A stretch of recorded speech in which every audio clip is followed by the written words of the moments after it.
له هر څه نه مخکې موږ د روسیې فدراسیون د دې اقدام چې د افغانستان اسلامي امارت یې په رسمیت وپېژاندو هرکلی کوو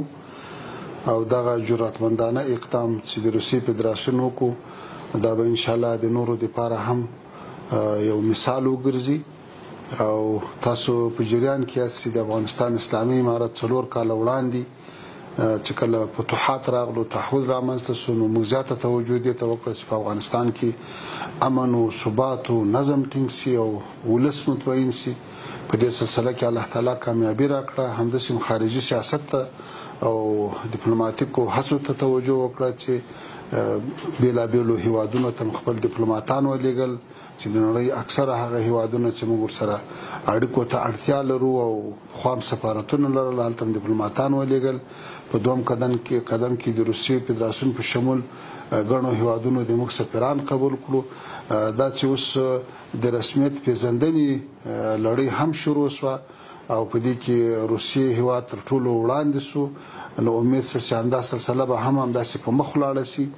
موږ د دې هرکلی کوو دا یو ډېر مثبت اقدام بولو له دې سره به د موږ او د روسیې فدراسیون تر مابین اړیکې نورې هم پراخې شي او ښې لاسته راوړنې به ولرو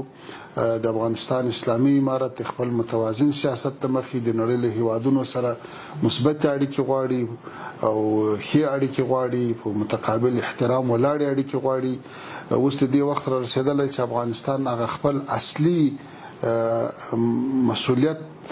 ترسره کولی شي چې هغه د جنوبي او مرکزي اسیا ترمنځ د شمال او د جنوب تر مابین د اتصال